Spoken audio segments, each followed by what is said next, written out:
ماہ محرم الحرام کا آغاز ہو چکا ہے اور پوری دنیا کے اندر ذکر امام عالی مقام کی محفلیں یقیناً آج پہلی شب ہی سے اس کا آغاز ہو چکا ہوگا۔ میرے آقا صلی اللہ علیہ وآلہ وسلم کے دیوانوں، کربلا ایک عظیم پیغام ہے انقلاب کا۔ دنیا کے کسی بھی انقلاب کو کربلا کے بعد اگر انقلاب کا جذبہ اور شوق ملا ہے تو وہ میدان کربلا سے ملا ہے۔ محنتیں بدر، احد، خندق اور خیبر میں کی گئی، ان محنتوں کی تحفظ کی جو جنگ ہے اسے جنگ کربلا کہتے ہیں۔ صحابہ کرام کی محنتوں کو تحفظ فراہم کرنے کے لیے امام علی مقام امام حسین علی جدہ علیہ السلام نے اپنا گھرانہ لٹایا۔ داستان کربلا ہم ہر سال سنتے ہیں، بار بار سنتے ہیں، لیکن آپ سے میں پوچھنا چاہتا ہوں، ہم نے اتنی مرتبہ کربلا کو سنا، بلکہ کربلا شریف کی محفلیں منعقد کی اور انشاءاللہ یہ قیامت تک منعقد ہوتی رہے گی، لیکن آپ سے پوچھنا چاہتا ہوں کہ ہم نے کربلا کو سننے کے بعد اپنے اندر انقلاب کیا پیدا کیا، اپنے اندر تبدیلی کیا پیدا کی۔ آئیے آج کربلا کے حوالے سے ایک بات آپ کی خدمت میں رکھی جائے، امید کرتا ہوں کہ بہت توجہ سے آپ سماعت کریں گے۔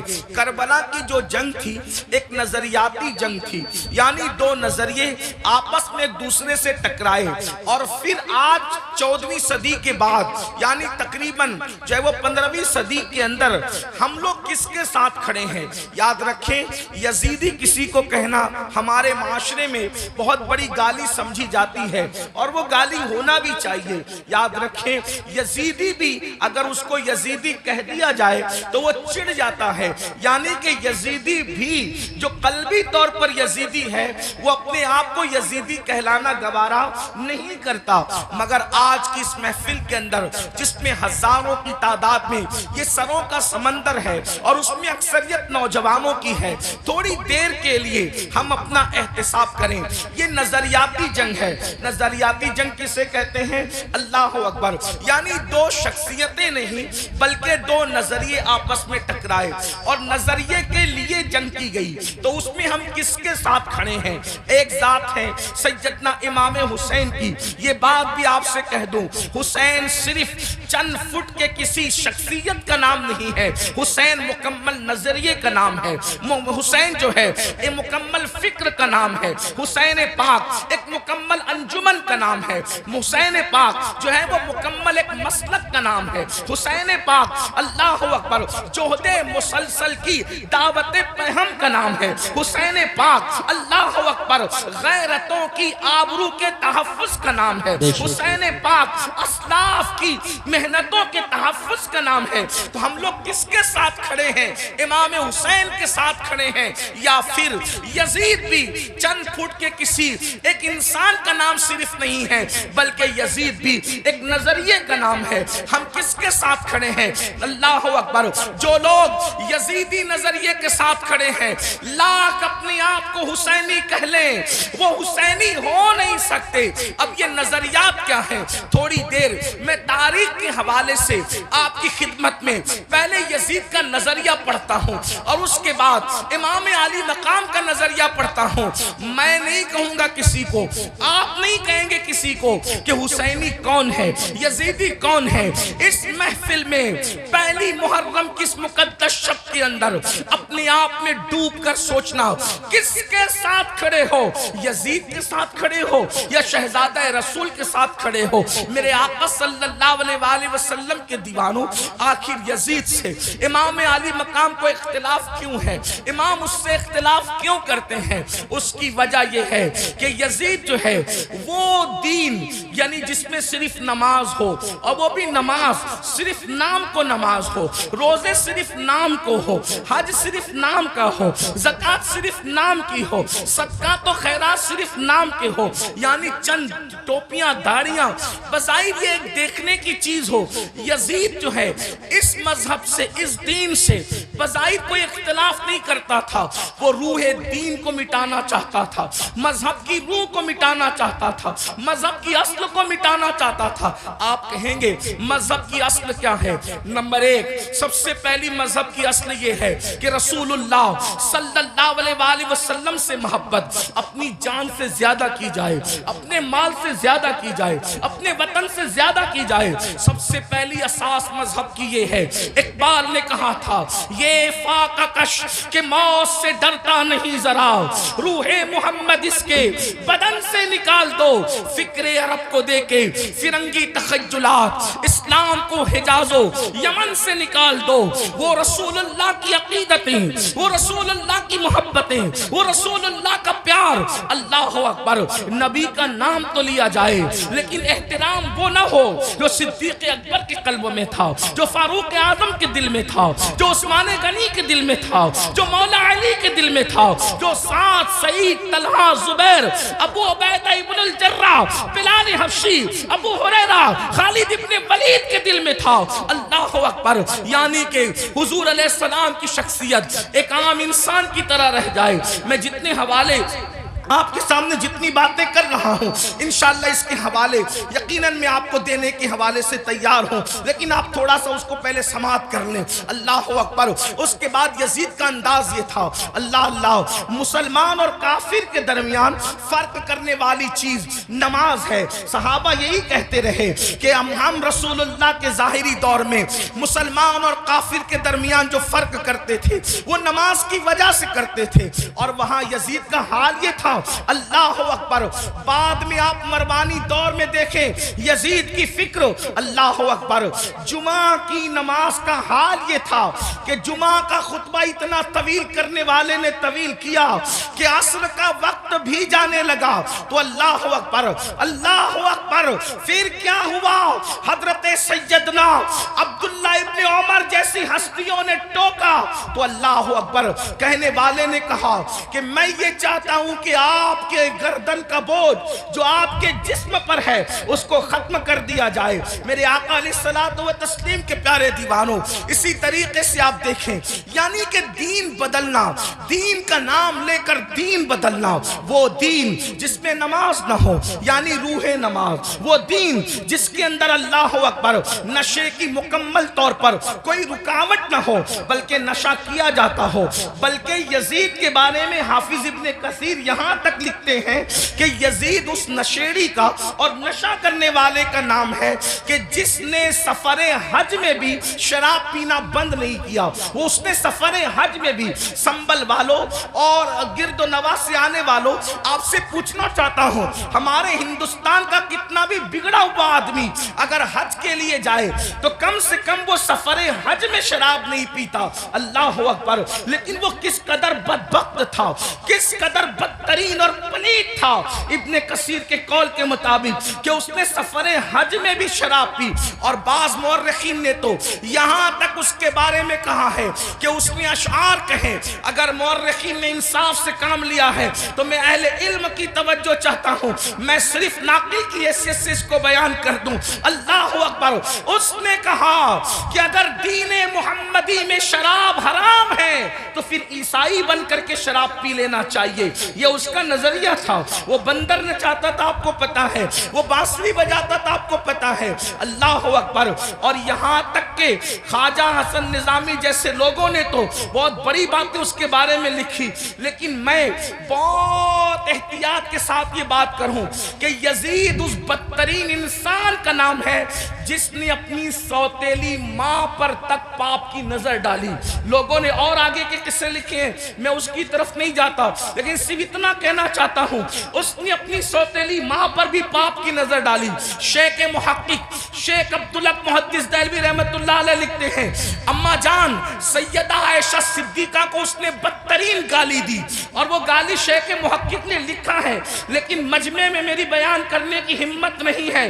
واللہ وہ سیدہ عائشہ صدیقہ جس کے بستر پہ قرآن نازل ہوتا ہو, وہ سیدہ عائشہ صدیقہ جس پہ تہمت لگتی ہو، تو اللہ جس کی برات کا اعلان کرتا ہے، جس کی عصمت کا اعلان کرتا ہے، جس کی شان و عظمت کا اعلان کرتا ہے، سورۃ النور کی آیتیں جس کی طہارت کی گواہی دیتی نظر آتی ہو، میرے امام کہتے ہیں شمع دل مشکاۃ تن سینہ زجاجہ نور کا، تیری سیرت کے لیے آیا ہے سورہ نور کا۔ اللہ اکبر، وہ اتنی گندی گالی دی ہے، اس کا ذکر نہیں کیا جا سکتا۔ یہ یزید تھا۔ اب آپ سے پوچھنا چاہتا ہوں، اللہ اکبر، یزید کے یہاں باپ کا کوئی احترام نہ تھا، اس لیے کہ ابن کثیر کو آپ اٹھا کر کے پڑھیں تو وہ اپنے والد سے دور دور ہی رہا، بلکہ وہ یہود اور نصارہ کے ماحول میں رہا۔ کتوں سے محبت کرنا، بندروں سے محبت کرنا، بانسری کا معاملہ، یہ ساری چیزیں، اور پھر اس کے بعد اس کے اکثر دوست جو تھے وہ یہود و نصارہ تھے۔ میرے آقا علیہ السلام کے پیارے دیوانوں، اب ایسا شخص جو ہے وہ کرسی پر، وہ بھی کون سی کرسی، وہ بھی کون سا تخت، وہ بھی کون سی منزل، وہ بھی کون سا مقام، جس مقام پر افضل البشر بعد الانبیاء بالتحقیق صدیق اکبر بیٹھ چکے تھے، اس کرسی پہ وہ بیٹھ رہا تھا۔ اگر امام اس کو قبول کرتے تو لوگ یہ سمجھتے کہ جو رنگ صدیق اکبر کا ہے وہی رنگ یزید کا ہے۔ اللہ اکبر، یعنی کس قدر جو ہے وہ دین کے اندر فتنہ ہوتا، رکھنا ہوتا، کس طرح جو ہے وہ دین کا کی شکل بگڑ جاتی۔ جس کرسی پہ فاروق اعظم بیٹھ چکے تھے اسی کرسی پہ وہ بیٹھنا چاہتا تھا، یعنی مومنوں کا خلیفہ، مومنوں کا امیر کہلانا چاہتا تھا۔ امام عرش مقام امام حسین رضی اللہ تبارک و تعالیٰ عنہ نے اس کی مخالفت فرمائی، اور مخالفت فرما کر ایک مکمل نظریہ پیش کیا۔ علی اکبر جیسا جوان خاک و خون میں تڑپتا ہوا دیکھا جائے گا، علی اصغر جیسا شہزادہ کربلا کی زمین پر دفن ہوتا ہوا دیکھا جائے گا۔ سکینہ کے چہرے پر تماچے لگتے ہیں، حسین اس کو برداشت کر لیں گے، بیویوں کے دوپٹے چھینتے ہیں، حسین پاک کو وہ برداشت ہو جائے گا، لیکن اللہ اکبر، اللہ کے دین کو بدلا جائے، خدا کے دین کے اندر جو روح ہے اس کو مردہ کرنے کی کوشش کی جائے، امام نے اس کو گوارا نہ فرمایا اور سب لٹایا جو آپ داستان کربلا میں سنتے ہیں۔ آپ سے پوچھنا چاہتا ہوں اب ہم کس کے ساتھ کھڑے ہیں؟ میں جلدی جلدی اپنی گفتگو کو آگے کی طرف لے جاؤں۔ یزید کے یہاں زنا کوئی عیب نہیں تھا، اور امام حسین کے یہاں زنا کا نام سن کر بھی بدن کے رونگٹے کھڑے ہوتے ہیں کہ کیا لوگ ایسا گناہ بھی کر سکتے ہیں جسے زنا کہتے ہیں۔ آپ سے پوچھنا چاہتا ہوں اگر آج کوئی زنا کے اڈے کی طرف جا رہا ہے اور اس کے ماتھے پر بل بھی نہیں ہے اور وہ بے حیائی اور بدی میں ڈوبا ہے، تو آپ سے پوچھنا چاہتا ہوں وہ نظریاتی طور پر کس کے ساتھ کھڑا ہے؟ امام حسین کے ساتھ کھڑا ہے یا پھر یزید کے ساتھ کھڑا ہے؟ بڑی معذرت کے ساتھ اگر برا لگے تو معاف کرنا، کڑے پہننے کا نام حسینیت نہیں ہے، ڈورے ہاتھوں میں باندھنے کا نام حسینیت نہیں ہے، رنگ برنگی کپڑوں پہننے کا نام حسینیت نہیں ہے، 10 دن کے محرمی بننے کا نام حسینیت نہیں ہے۔ حسینیت کیا ہے؟ حسینیت یہ ہے اگر دین کے تحفظ کے لیے گھر لٹانا پڑے تو گھر لٹا دو، اولاد لٹانا پڑے تو اولاد لٹا دو، حتیٰ کہ جان بھی قربان کرنا پڑے تو جان بھی قربان کر کے بتا دو جان اہم نہیں ہے، اللہ کا دین ہے۔ اللہ اکبر یا رسول اللہ۔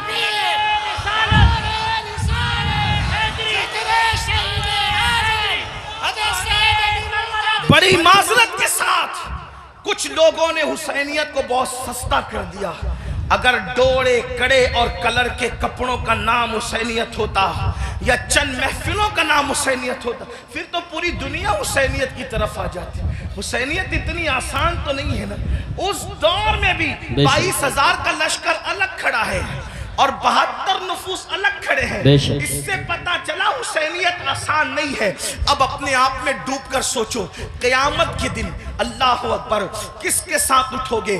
میری قوم کے وہ جوانوں جو اپنی راتوں کو گندی فلموں کے ساتھ جو ہے وہ اللہ اکبر جہنم کے عذاب کو قبول کرتے ہوئے، خدا کے چیلنج سے نہ ڈرتے ہوئے، نرم نرم گدوں پہ لیٹ کر اگر زنا کے مناظر دیکھ رہے ہو تو میں یہاں علماء موجود ہے، ایک بات عرض کروں کہ یزید بھی تو کہیں پھر ایسا کام کرنے والوں سے اس معاملے میں 2 قدم پیچھے نظر آ رہا ہے، اور میری قوم کے وہ جوان جو اپنے آپ کو حسینی کہہ رہے ہیں وہ اس معاملے کے اندر، اس معاملے میں کہہ رہا ہوں، کیا وہ یزید سے 2 قدم آگے نظر نہیں آتے؟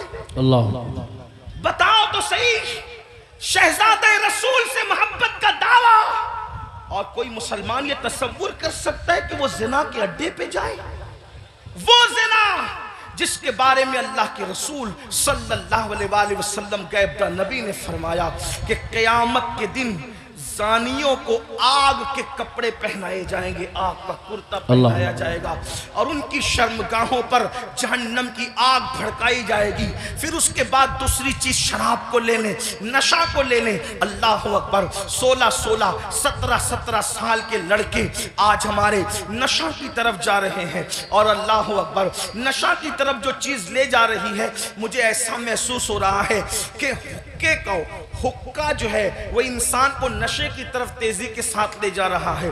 میں حقے پر کوئی حکم تو نہیں لگا رہا ہوں، ویسے کہ کوئی میں مفتی بھی نہیں ہوں کہ میں حقے پر کوئی حکم لگاؤں، حکم بیان کرنا میرا کام نہیں۔ میں ایک چھوٹا سا طالب علم ہوں، اصلاح معاشرہ کی محفل میں صرف دل کا درد لے کر کے آیا ہوں۔ ابتدا حقے سے ہوتی ہے، حقہ تو کوئی حرام نہیں، اس طرح کی لوگ بات کرتے ہیں، پھر دھیرے دھیرے سگریٹ پر آتے ہیں، اور سگریٹ کے اندر پھر کیا کیا لگا کے پیا جاتا ہے مجھ سے زیادہ آپ لوگ جانتے ہیں، اور آپ لوگوں سے ہی ہم تک باتیں پہنچتی ہیں، اور پھر دھیرے دھیرے انسان ایم ڈی کا، نشے کا، اور خدا جانے کس کس چیز کا عادی ہو جاتا ہے۔ آپ سے پوچھتا ہوں، یزید بھی نشہ کر رہا ہے، آپ بھی نشہ کر رہے ہیں، اور یزید کے اور آپ کے نشے میں فرق کیا ہے؟ اللہ اکبر، شاید یزید نے ایم ڈی وغیرہ کو خواب میں بھی نہیں دیکھا ہوگا۔ اللہ اکبر، اندازہ فرمائے کس طرف جا رہے ہو۔ اللہ اکبر، امام علی مقام علی جدی والی سلام کے سامنے یہ چیلنجز تھے۔ آپ اپنی قوم کو جرائم سے بچانا چاہتے تھے، آپ اپنی قوم کو گناہ سے بچانا چاہتے تھے۔ جانتے ہیں اللہ کے رسول صلی اللہ علیہ وآلہ وسلم نے بستیوں کے اجڑنے اور گھروں کے اجڑنے کے لیے جو بات بیان فرمائی ہے اس کو دل کے کانوں سے سنیں۔ اللہ کے غیب دا نبی صلی اللہ علیہ وآلہ وسلم ارشاد فرماتے ہیں، راتوں کو کچھ لوگوں کے مکانات خود بخود زمین میں دھس جائیں گے، زمین کے اندر جو ہے زمین بوس ہو جائیں گے۔ آپ کبھی سنتے ہیں نا کہ فلاں بلڈنگ گر گئی، فلاں بلڈنگ زمین میں دفن ہو گئی۔ میں یہ نہیں کہتا کہ سب اسی وجہ سے ہوتی ہے، لیکن اللہ کے حبیب غیب دا نبی صلی اللہ علیہ وآلہ وسلم گھروں کے اجڑنے کے، گھروں کے زمین بوس ہونے کے اسباب کیا بیان کرتے ہیں۔ لوگ کہتے ہیں ہمارے گھروں پر یہ چل رہا ہے، وہ چل رہا ہے۔ میں نے کہا جو چلا رہے ہیں ہم ان کے بھی ساتھ نہیں ہیں، لیکن اپنا کرتوت بھی تو دیکھو۔ قرآن کہتا ہے وَمَا أَصَابَكُم مِّن مُّصِيبَةٍ فَبِمَا كَسَبَتْ أَيْدِيكُمْ، کہ تم پر جو بھی مصیبت آتی ہے وہ تمہارے کیے دھرا ہے، وہ تمہارے برے اعمال کا نتیجہ ہے۔ اللہ اکبر، کیا ہوا؟ آقا ارشاد فرماتے ہیں صلی اللہ علیہ وآلہ وسلم کہ کچھ لوگوں کے مکان راتوں رات زمین پہ گر جاتے ہیں، زمینوں میں دھس جاتے ہیں۔ صحابہ نے پوچھا یا رسول اللہ اس کی وجہ کیا ہے؟ آقا فرماتے ہیں 2 گناہ جب گھروں کے اندر کیے جاتے ہیں، 2 گناہ جب عمارتوں کے اندر کیے جاتے ہیں تو گھروں کو زمین میں دھسا دیا جاتا ہے، گھروں کو زمین بوس کر دیا جاتا ہے۔ پوچھا یا رسول اللہ وہ کیا ہے؟ فرمایا ایک موسیقی ہے، میوزک ہے۔ جس گھر میں میوزک بجتا ہے اور جس گھر میں شراب پی جاتی ہے، راتوں رات ان گھروں کو زمین میں دھسا دیا جاتا ہے۔ اب آپ مجھے بتاؤ، کانوں میں ایئر فون لگا کر راتوں کے 3-3 4-4 بجے تک میوزک سننے والوں، کیا تمہیں اپنے گھروں سے پیار نہیں ہے؟ تمہیں اپنے گھروں سے محبت نہیں ہے؟ تمہیں اپنے گھروں سے الفت نہیں ہے؟ اور پھر اللہ کے حبیب علیہ السلام فرماتے ہیں جس نے دنیا میں شراب کا ایک گھونٹ پیا اور توبہ نہیں کی، جب وہ مرے گا تو مرنے وقت اس کی زبان پہ کلمہ جاری نہیں ہوگا، وہ کلمے سے محروم رہے گا۔ اور یہاں تک کہ حضرت مالک الدینار فرماتے ہیں میں نے کئی نشہ کرنے والوں کو کفر پر مرتے دیکھا ہے. اللہ اکبر. حضرت عمر ابن عبدالعزیز کہتے ہیں میں نے کئی نشہ کرنے والوں کو کفر پر کافر ہو کر مرتے دیکھا ہے. اللہ کے بندو ذرا غور تو کرو. پھر تیسری چیز لیتے ہیں نماز کے حوالے سے. 95% لوگ نماز نہیں پڑھتے ہمارے معاشرے کا, اور لوگ آسانی سے کہہ دیتے ہیں مولانا ہمیں ٹائم نہیں ملتا. بلکہ عاشور کے شب میں بھی جس میں جمعرات ہی کو جنگ ہو رہی تھی کربلا کی, اکثر مورخین کہتے ہیں جمعرات کو ہی جو ہے وہ جنگ کا آغاز کر دیا تھا. امام پاک نے پوچھا غازی عباس سے, عباس کیا کر رہے ہیں یہ لوگ؟ کہا وہ تو جنگ شروع کرنے کی بات کرتے ہیں. کہا ان سے کہہ دو کہ ہمیں نماز بہت پسند ہے, ہمیں تلاوت بہت پسند ہے, ہمیں گریہ اللہ کے لیے کرنا بہت پسند ہے, ذکر اذکار بہت پسند ہے. وہ جنگ تو ہونی ہے لیکن ایک رات کی وہ ہمیں مہلت دے دیں تاکہ آنے والی رات شب عاشور ہے اس میں ہم اللہ کی عبادت کریں, گریہ وزاری کریں. آپ سے پوچھتا ہوں امام تو مہلت لے رہے ہیں عبادت کے لیے, اور اللہ رب العزت نے ہمیں پوری زندگی دی ہے, عبادت کی طرف نہیں آتے. کتنی سادگی سے انسان کہتا ہے مولانا ٹائم نہیں ملتا. مجھے بتاؤ ہم سے بڑھ کر کے مکر کون کر رہا ہے؟ ہم کہتے ہیں ٹائم نہیں ملتا. اگر تلاوت کے لیے ٹائم نہیں ہے تو گھنٹوں گھنٹوں واٹس ایپ پر وقت کے لیے کیسے ٹائم ملتا ہے؟ اگر اللہ کی عبادت کے لیے ٹائم نہیں ہے تو فیس بک پر یوٹیوب پر گھنٹوں گزارنے کے لیے ٹائم کیسے ملتا ہے؟ دوستوں کے ساتھ گپ شپ کرنے کے لیے ٹائم کیسے ملتا ہے؟ یاد رکھیے اللہ کے بندو, کب تک عیاشیاں کرتے رہو گے, کب تک جرائم کرتے رہو گے, کب تک خدا کے غضب کو چیلنج کرتے رہو گے, کب تک اللہ کے عذاب کو دعوت دیتے رہو گے, کب تک خدا کے عذاب سے غفلت برتتے رہو گے؟ یاد رکھنا اللہ نے کسی کو بہت لمبی عمر ہمیشہ کے لیے نہیں دی ہے. آخر موت ہے موت, آخر موت ہے موت. جب اس نے محبوبوں کو موت دی ہے تو پھر مردودوں کا کیا حال ہوگا؟ جب اس نے مقربین کو موت کا مزہ چکھایا ہے تو دور رہنے والوں کا کیا حال ہوگا؟ یاد رکھنا جس دن روح کا رشتہ جسم سے ٹوٹ جائے گا اس دن سوائے پچھتاوے کے کچھ ہاتھ نہیں آئے گا. اللہ اللہ, جب لوگوں کے درمیان بیٹھتے ہو تو ولیوں کی طرح باتیں کرتے ہو, اور جب تنہائیوں میں ہوتے ہو تو شیطان کا ننگا ناچ بن جاتے ہو. یہ منافقت نہیں ہے تو اور کیا ہے؟ زبان کچھ اور کہے اور کردار کچھ اور کہے. قرآن کہتا ہے لما تقولون ما لا تفعلون, وہ کیوں کہتے ہو جس پر خود عمل نہیں کرتے. مسلمانوں بتاؤ, اللہ اکبر, ہمیں نماز کے لیے ٹائم نہیں. کون نماز؟ وہ نماز جو معراج المومنین ہے, وہ نماز جو رسول اللہ صلی اللہ علیہ وآلہ وسلم کی آنکھوں کی ٹھنڈک ہے, وہ نماز جو گناہوں سے انسان کو ایسے پاک کر دیتی ہے جیسے غسل کرنے والوں کے جسم کا میل ختم ہو جاتا ہے, وہ نماز جو اللہ کو اللہ سے بندے کو قریب کر دیتی ہے, اللہ کا قرب نصیب ہوتا ہے جس نماز سے. کون سی نماز؟ وہ نماز جس کی بنیاد پر انسان رحمتوں کا مستحق ہوتا ہے. کون سی نماز؟ وہ نماز جس سے روزی میں برکت ہوتی ہے, وہ نماز جس کے بعد دعائیں قبول ہوتی ہے, وہ نماز جس کے پڑھنے سے بیماریوں کا خاتمہ ہوتا ہے, وہ نماز جس کے بعد انسان کو مقام محبوبیت ملتا ہے, وہ نماز. اللہ اکبر, سارے احکامات زمین پر بھیجے گئے لیکن جب نماز دینا ہوا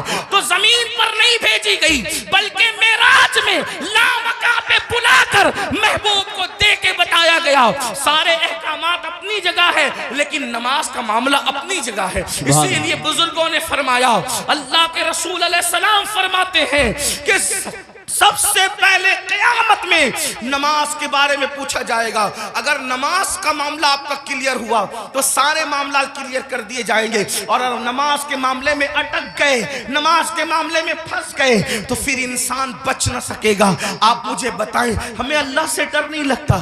جس قیامت کے دن کے بارے میں کعب احبار کہتے ہیں اگر 70 انبیاء کے برابر بھی کوئی اعمال بفرض محال لے کر کے پہنچے تو بھی وہ اپنے اعمال کو حقیر جانے گا, حقیر. آپ سے پوچھتا ہوں کیوں وقت نہیں نکالتے؟ اب آئیے آپ سے پوچھوں, امام تو سجدے کی, امام تو اللہ اکبر شہادت کے وقت بھی سجدہ کرتے ہیں. کتنا دردناک وقت ہوگا اللہ اللہ جب انسان کا ایکسیڈنٹ ہوتا ہے اور وہ موت کو قریب دیکھتا ہے تو انسان اپنی جان کی فکر کرتا ہے. مگر قربان میرے امام شہید کربلا نے جب آخری وقت آیا تو بھی اپنے سر کو سجدے میں رکھا اور سر سجدے میں رکھ کر کے بتا دیا اوروں کو جان سے محبت ہے لیکن علی کے بیٹے کو اپنی جان سے زیادہ سجدے سے محبت ہے. سبحان اللہ سبحان آپ بتائیں تو صحیح. اور اسی نماز سے ہم دور ہیں. عاشور میں بھی نماز دور کرتے, عاشور میں بھی نماز سے دور رہتے ہیں. آئیے اب اس اپنی گفتگو کو اینڈ کی طرف لے جاتے ہوئے آپ سے پوچھوں, اگر قیامت کے دن, توجہ کرنا ان جملوں پر, اگر قیامت کے دن فہرست بنی زانیوں کی کہ زانی ایک ساتھ کھڑے رہیں, توجہ آپ, زانیوں کی فہرست بنی کہ زانی ایک ساتھ کھڑے رہیں گے, تو جس گروپ میں یزید ہوگا اسی گروپ میں زنا کرنے والے بھی تو ہوں گے نا. دنیا کے اندر بڑی بڑی باتیں ہانکنا آسان ہے. محشر آپ کی مرضی اور میری مرضی سے نہیں ہوگا. محشر کو محشر کہتے اس لیے ہیں کہ وہاں بڑے بڑے مقربین بھی نفسی نفسی کہیں گے. اللہ تھوڑا کسی کے دل کی فریاد دل کے کانوں سے سنو, میری قوم کے جوانوں جہنم کا ایندھن بننے نہیں آئے ہو, میری قوم کے جوانوں اللہ کو ناراض کرنے نہیں آئے ہو. امام علی مقام سے جان سے زیادہ محبت کرنے والے میرے سنیوں, آپ سے پوچھتا ہوں تھوڑا غور کرنا, ایمان والے دل پہ ہاتھ رکھ کر سوچنا. زانیوں کی فہرست بنے گی کہ سارے زانی ایک ساتھ کھڑے رہیں, تو بتاؤ جہاں یزید ہوگا وہاں زانی لوگ ہوں گے کہ نہیں ہوں گے؟ اور نگاہوں کی پاکیزہ, نگاہوں کو پاکیزہ رکھنے والوں کی فہرست بنے گی کہ جو نگاہوں کو نیچا رکھتے تھے, عورتوں کو پاپ کی نظر سے نہیں دیکھتے تھے, جن کی نگاہوں میں تقدس تھا, وہ سب ایک طرف کھڑے رہیں. تو بتاؤ اللہ اکبر, نگاہوں کو تحفظ دینے والے امام حسین کے ساتھ کھڑے ہوں گے اور زنا کرنے والے یزید کے ساتھ کھڑے ہوں گے. اگر قیامت میں ایسا ہو گیا, اگر ہو گیا کہ بے نمازی ایک ساتھ رہیں اور نمازوں کی پابندی کرنے والے ایک ساتھ کھڑے رہیں, تو بتاؤ یزید کے ساتھ کھڑے ہوں گے کہ نہیں ہوں گے بے نمازی؟ اور جو نمازوں کو تحفظ دیتے تھے وہ اس شہید کے ساتھ کھڑے ہوں گے کہ نہیں ہوں گے جس نے سر کو سجدے میں قربان کیا ہے, سر سجدے میں قربان کیا ہے. اللہ اللہ کسی نے کہا تھا ہو سکے تو لائیے دونوں جہاں میزان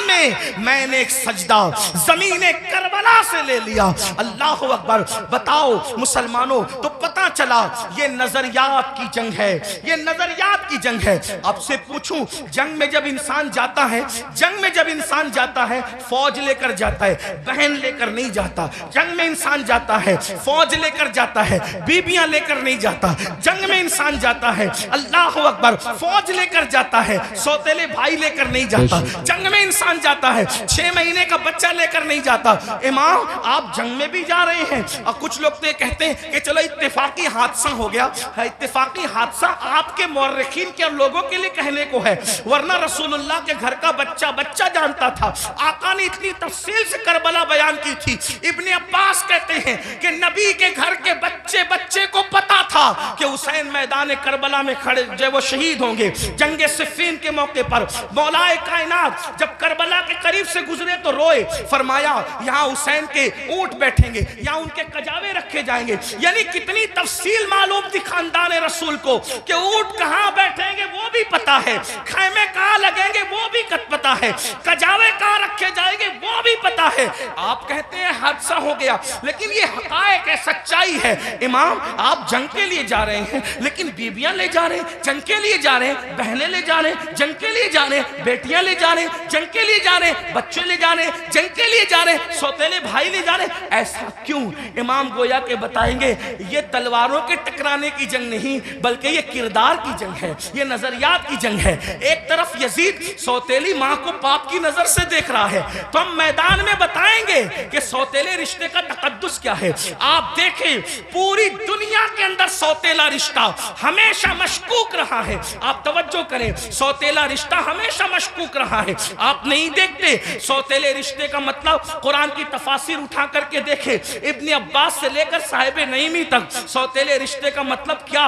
حضرت یعقوب علیہ السلام کی بیوی جو حضرت یوسف علیہ السلام کی سوتیلی ماں ہے, اللہ اکبر, وہ اپنے بیٹوں کو بتا رہی ہے اللہ اکبر کہ تمہارے سوتیلے بھائی نے یہ خواب دیکھا ہے, اسی طرح ہے نا سوتیلے بھائی ہاتھ کا پانی چھین کر کے زمین پہ ڈال رہے ہیں، سوتیلے بھائی ہاتھ کی روٹی چھین کر کے کتے کو ڈال رہے ہیں، سوتیلے بھائی مار پیٹ کر کے کنویں میں پھینک رہے ہیں، یہی تو سوتیلا رشتہ لوگ جانتے ہیں۔ مگر قربان جائیں امام علی مقام سوتیلے بھائیوں کو کربلا میں لے جا کر اور پھر ان کی وفا کا اظہار کر کے بتا رہے ہیں۔ آخر کار امام حسین نے سوتیلے بھائیوں کے ساتھ سلوک کیا کیا ہوگا کہ سوتیلے بھائی اپنی جان سے زیادہ اپنے سوتیلے بھائی سے پیار کر رہے ہیں۔ کوئی کسی پر یوں تو نہیں مرتا، کوئی کسی سے یوں تو پیار نہیں کرتا۔ اب آپ سے پوچھتا ہوں حسین پاک کا سوتیلا بھائی سب سے زیادہ معتبر با وفا ہے جسے دنیا غازی عباس کے نام سے جانتی ہے۔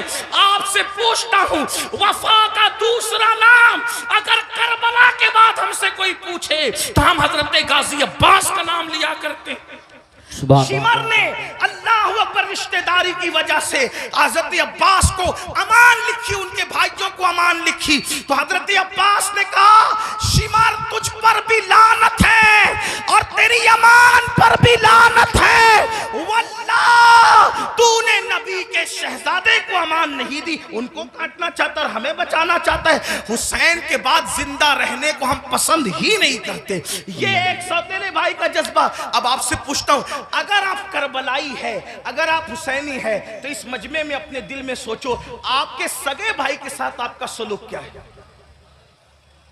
کربلا صرف کالے کپڑوں کا نام تو نہیں ہے نا پہننے کا، کربلا سینہ پیٹنے کا نام نہیں ہمارے درمیان، ہمارے درمیان کربلا اسوہ مصطفیٰ کی تفسیر کا نام ہے، ہمارے نزدیک کربلا بدر و احد کے مقصد کی تکمیل کا نام ہے۔ آپ سمجھتے کیا ہے کربلا کو، لیکن ہمارے اندر کربلا کہاں ہے؟ ہم نے رسمی اور اسمی کربلا کو تو دیکھا، ہم نے حقیقت کربلا کو نہیں دیکھا۔